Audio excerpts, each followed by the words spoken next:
146 কোটি টাকার অবৈধ সম্পদ অর্জন এবং 29টি ব্যাংক অ্যাকাউন্টের মাধ্যমে 665 কোটি টাকার অবৈধ লেনদেনের তথ্য মেলায় সাবেক আইনমন্ত্রী আনিসুল হকের বিরুদ্ধে মামলা করেছে দুদক। অবৈধ সম্পদ অর্জনের অভিযোগে মামলা হয়েছে নাটোরের সাবেক এমপি শহীদুল ইসলাম বকুলের বিরুদ্ধেও। এদিকে রাজনীতিবিদ আমলাদের দ্বৈত নাগরিকত্বের তথ্য পেতে পাসপোর্ট অধিদপ্তর সহ 3টি দপ্তরে চিঠি পাঠিয়েছে দুদক। জেমসন মাহবুবের প্রতিবেদন।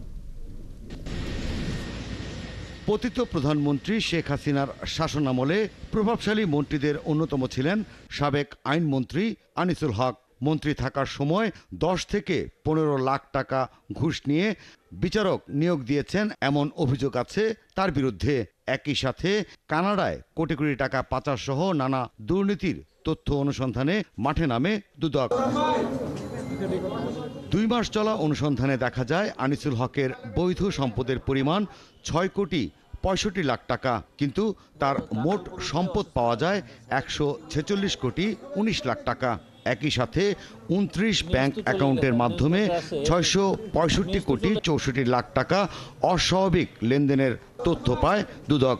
এসব অভিযোগে এবার তার বিরুদ্ধে মামলা করল দুদক। দুর্নীতি ও ঘুষ সংগঠনের মাধ্যমে প্রাপ্ত অর্থ বা সম্পত্তির অবৈধ উৎস গোপন বা আড়াল করার উদ্দেশ্যে স্থানান্তর, রূপান্তর এবং হস্তান্তর করার দায়ে একটি মামলা রুজু করা হয়েছে। 2 কোটি 27 লাখ টাকার অবৈধ সম্পদ ও 29 কোটি টাকারও বেশি অস্বাভাবিক লেনদেনের অভিযোগে নাটোর 1 আসনের সাবেক এমপি শহীদুল ইসলাম বকুল ও তার স্ত্রীর বিরুদ্ধে মামলা করেছে দুদক। বিসমিল্লাহির রহমানির রহিম। সংবাদ সম্মেলনে জানানো হয়, সম্প্রতি দুর্নীতির অনুসন্ধানে বেরিয়ে এসেছে অন্তত 24 জন মন্ত্রী এমপির দ্বৈত নাগরিকত্বের তথ্য। এর বাইরে আর কারো দ্বৈত নাগরিকত্ব আছে কিনা সে তথ্য পেতে পাসপোর্ট অধিদপ্তর, পুলিশের বিশেষ শাখা এসবি ও স্বরাষ্ট্র মন্ত্রণালয়ে চিঠি পাঠিয়েছে দুদক।